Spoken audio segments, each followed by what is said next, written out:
Welcome back to No Win Nickels, y'all. What's up? Hey, listen, this video, man, I'm gonna read out of the Weiss Concise Trustee Handbook, just a portion, you know, that I felt it was beneficial to read. Again, those that watch my videos understand that you never know what you're going to come across on this channel. At the end of the day, it's all beneficial information. You know, whether you know what to do with the information or not, is another story. But I'm going to go ahead and read this anyway. And hopefully it'll inspire somebody to do some independent research and homework. With that being stated, I'm going to read a portion out of here labeled Understanding Commerce. So, with that, let me go ahead and turn this down so I can get into it for the people. All right? All right. Understanding Commerce. Here is where we begin to address the express trust in action. As shown above, the trust may engage in all manner of trade and commerce. Let me see. Okay, I'm going to read the footnote. It says, the words trade and commerce are often used interchangeably, but strictly speaking, commerce relates to intercourse or dealings with foreign nations, states, or political communities, while trade denotes business intercourse or mutual traffic within the limits of a state or nation, or the buying, selling, or exchanging of articles between members of the same community. And that definition comes out of Black's Law's Dictionary, 4th edition, page 336. Okay. But before taking the step of doing so, the reader would greatly benefit the trust by understanding the nature of commerce in 21st century America.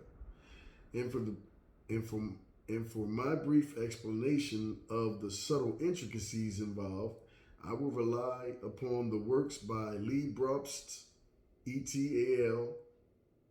Let me see. Okay.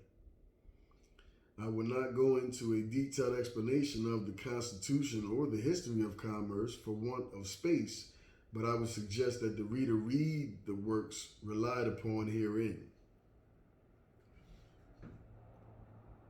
Lee Brobst is spelled Lee, last name Brobst. Okay? When the trustee is engaging in trade or commerce in behalf of the trust, acting under general common law, the trust is within the jurisdiction over which the literal and absolute protections of the Bill of Rights extend, and he has no direct contact with the federal government.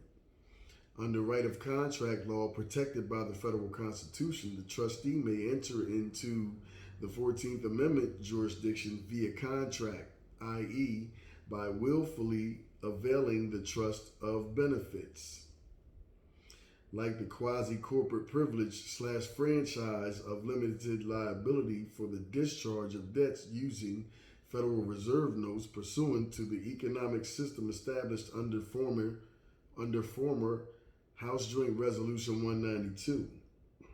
Footnote. House Joint Resolution 192 was tacitly repealed on October 27, 1977, as codified at 31 U.S.C. subsection 5118A1 and D2, and through gold clauses have been upheld as legally enforceable again. See Fate Corporation versus Frederick and Nelson, Seattle Incorporated, 896 F2D 1227, CA9, Washington, 1990. It is successful. It is successfully put in place. It successfully put in place a system which survived the repeal, and thus today most participants make no noticeable use of the now legally enforceable gold clause. Therefore, all discussion relating to House Joint Resolution 192 remains valid in the sense that nothing has changed materially since its repeal 30 years ago. Okay. Okay, 127, where is that at? Okay.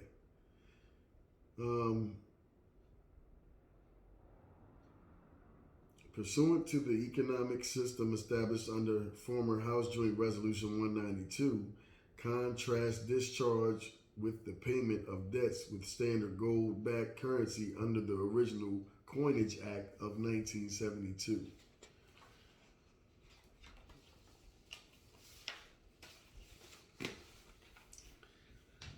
Under this jurisdiction, the federal government, Congress, has full and direct contact with the trust as they see fit for the benefit of public policy regulations known as codes and statutes of this jurisdiction. Okay. This makes the federal government a third party intervener in the affairs of the trust by operation of law.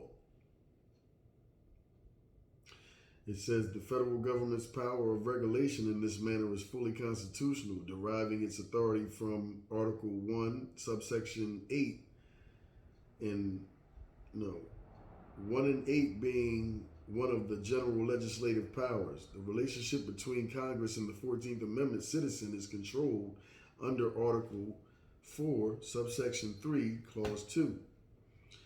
Because there is no physical federal or state charter issued to regulate the relationship.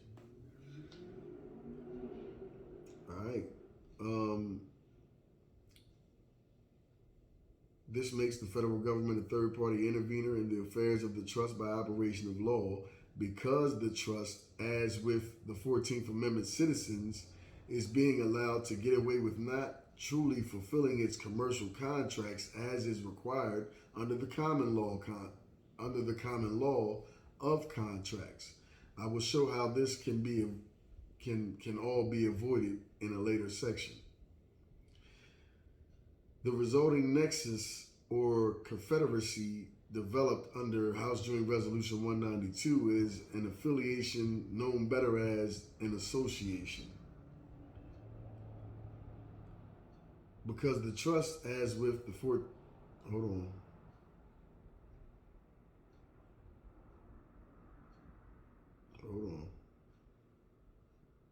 Okay. In the common enterprise of this unincorporated society is to offer all Americans a so-called privilege in the form of what is better known as a quasi-contract. To participate in commerce without payment of debts for Social Security purposes. Moreover, this unincorporated society is outside the literal common law principle that demands the payment of debts, as stated in Article 1, Section 10, but is allowed, upheld, and protected by Article 1, Section 10 that upholds the obligation of contracts.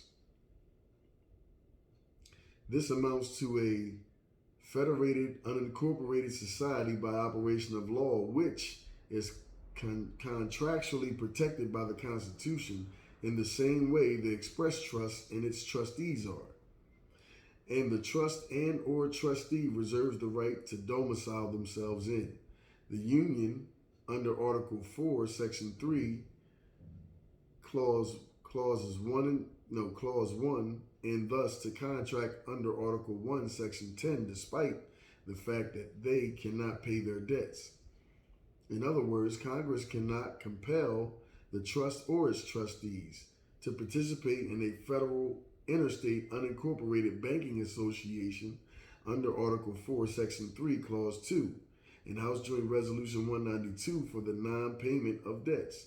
The choice of law is up to each person still.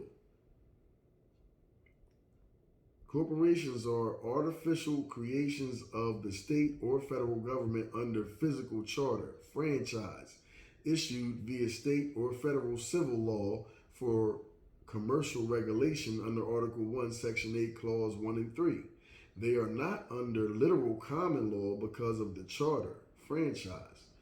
Any legal action against the corporation is legally called an in rem action because it is against the thing or property, also called res, of the corporation under charter. The courts have automatic subject matter jurisdiction because the physical charter is the subject matter. Under the letter of constitutional law, there is no commercial regulation, but House Joint Resolution 192, along with 15 USC, brought in a third party for commercial regulation for the Social Security public policy. Remember, equity compels performance. The law views unincorporated associations as a danger to the substance of common law because of their debt credit system.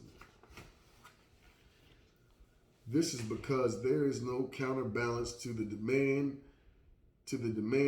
the association puts on the substance of the earth. Thus, the reason for all the federal and state regulatory agencies. In other words, there is a presumption by implication in the civil law that a charter, a metaphysical, abstract, unreal type, exists because persons are availing themselves, volunteering of the privileges pertaining to House Joint Resolution 192. Therefore, these persons come under a quasi-in rem jurisdiction of the civil law in order to regulate, control, including compel those that are outside the literal common law principles. The many participants under this system, especially the 14th Amendment citizens from each state, together from an unincorporated federation of state associations operating under interstate commerce as addressed in Article 4, subsection 3, clause 2, and reinforced by the landmark Erie Railroad Company versus Tompkins decision. This is the basis for the federal and state government's compulsion of persons to its private international law, i.e., the spirit, not the letter of the common law mixed with public Roman civil law under law of nations per Article 1, subsection 8, clause 3 and 10, and Article 6, clause 2, nowadays commonly known as codes and statutes, state or federal, to regulate everything as a matter of commerce. Let me read this side note, this footnote. It says this can be better understood from Propeller Genesi, Chief versus Fitzhugh. That's a case wherein the court said that within the letter of the Constitution, the law contains no regulations of commerce. It merely confers a new jurisdiction on the district courts, and this is its only object and purpose. It is evident that Congress, in passing the law, did not intend to exercise the power to regulate commerce. The statutes do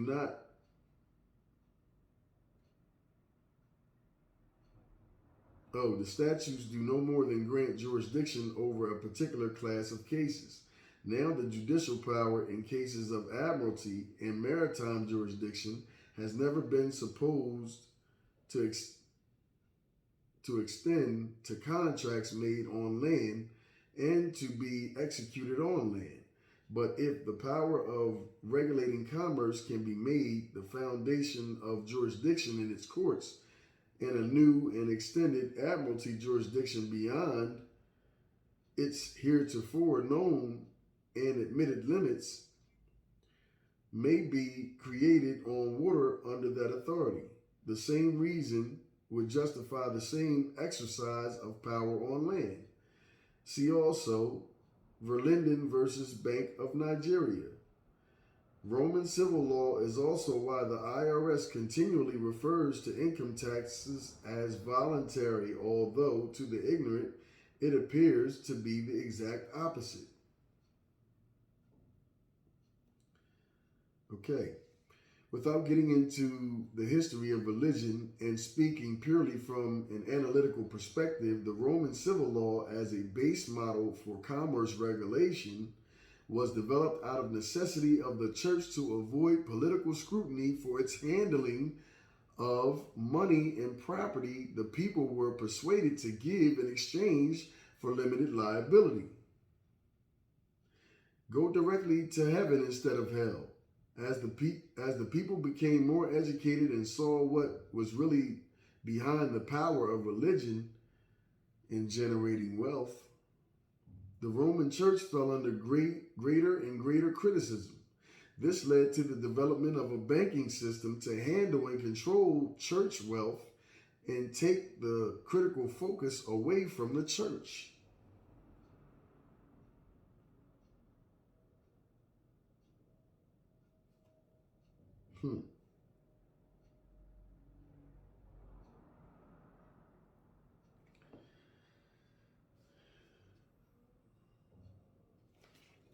Excuse me. All right. Anybody that's interested in learning more about that, what I just read about in that last paragraph, you can look up a book by the name of USA the Republic, the house that no one lives in. Oh my goodness.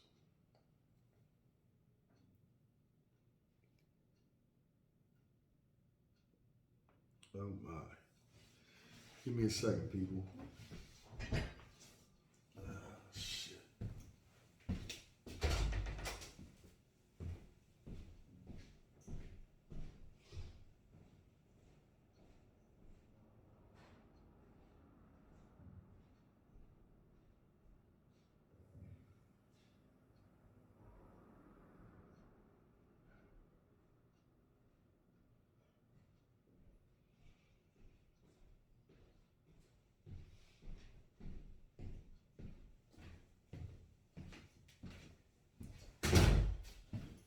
Okay.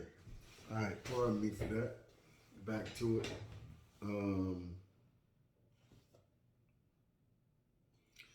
Okay.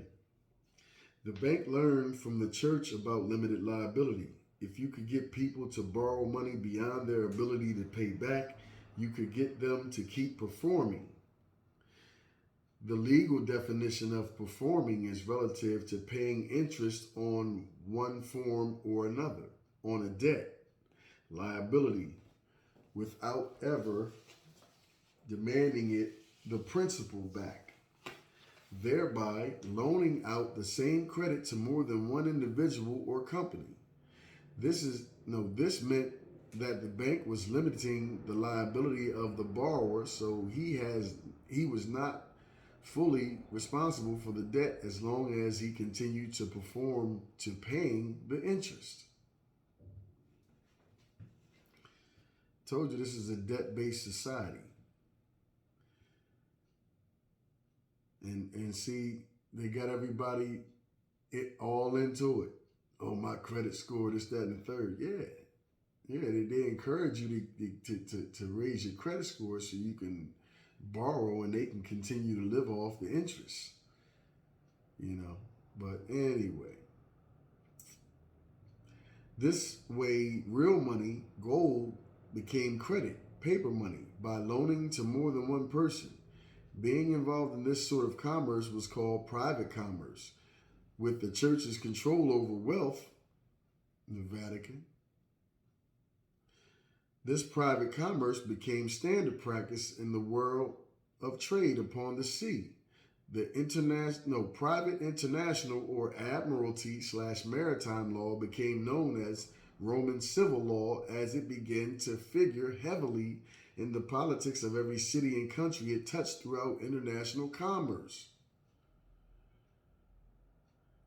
By operation of this body of law, particularly its in rem element, All persons subject to its jurisdiction are not necessarily regarded as fictional vessels per se.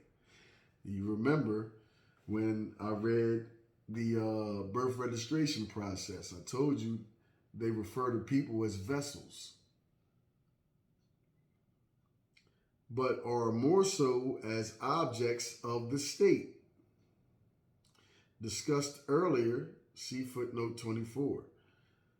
These objects, like vessels in traditional admiralty practice, are vested with a distinct quasi-corporate judicial personality, but unlike vessels, are capable of suing and being sued in personam.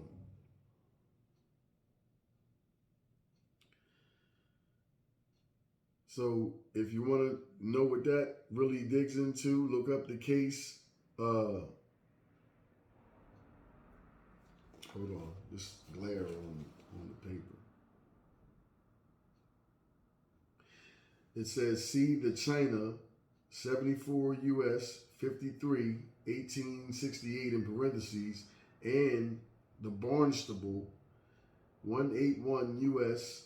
464 in 1901 in parentheses for an esoteric perspective.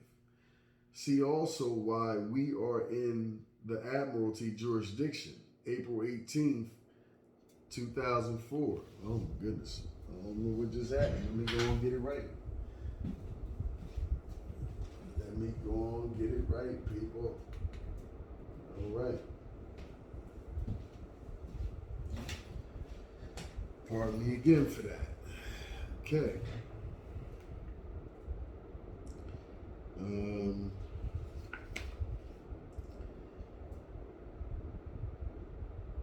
Okay.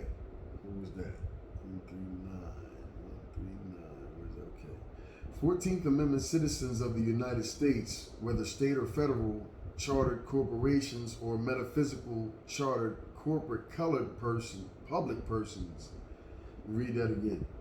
14th Amendment citizens of the United States, whether state or federal, chartered corporations, or, come on, man, hold up. Shit.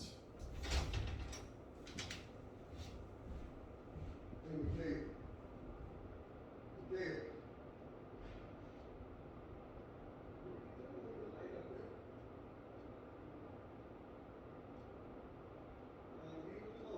Turn the switch off. It's affecting this light down here. We ain't been in the tub yet. I won't go to sleep yet.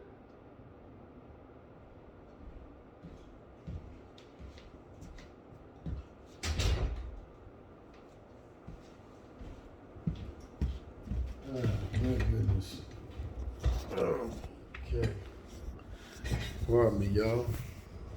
Shit happens sometimes. What I done did, I done pulled the damn thing off. Alright. I'll just finish it like this here because I was just about done anyway. Pardon me. Let me see. It says 14th Amendment citizens of the United States, whether state or federal, chartered corporations, or metaphysical chartered corporate colored public persons, therefore are akin to public vessels of the United States within the broad meaning of the Public Vessels Act, and are regulated accordingly. The United States, as with the Roman Church, is considered in international law as a ship of state. The express trust, then, is akin to a private vessel of the United States of America, navigating through the often hostile waters called interstate commerce, which is international commerce via the United States treaties. Okay? Understand that treaties are the supreme law of the land, and hopefully through the reading of this portion of this document, y'all understand or recognize the importance of learning what your rights are, looking into your status and standing at commerce and law. I did a video on it. If you want to, see what it talks about, go back through the titles, you'll see it. The fact of the matter is, man, we don't know who we are, but they know who we are. So you think about that. If, look at it like this, I'll give you an analogy. If you have an employer that, should I use that one? Is that one? Let me see. Okay. If you have a business partner, you enter into a business arrangement with somebody, and they happen to know finances and you don't. They happen to know or to have a legal prowess and you don't. Then guess what? They can manipulate that to their benefit and your detriment due to your lack of knowledge. Understand, people, that this is what's been going on with us. And it's your individual responsibility to research, study, and find out about what the hell's going on and how to straighten your situation on an individual level out. Because once you do that, then you can assist your family. And then the more families we situate, then we can go ahead and get how we really need to be. I'm gonna leave it there. But, again, you have to understand law. The maxim is ignorance of the law is never an excuse nor a defense. So whether you learn it or not, whether you take heed to this call I'm giving out right now, and you continue to put your faith, trust in all that, can happen to you in the hands of a lawyer, that's on you, player. Play it. But this has been a warning. Hopefully y'all pick up on it and heed the call and get on your shit and straighten out your status and standing. Otherwise, what you don't know will hurt you. With that, I'm gone. Y'all be easy, stay safe, peace, love, and light.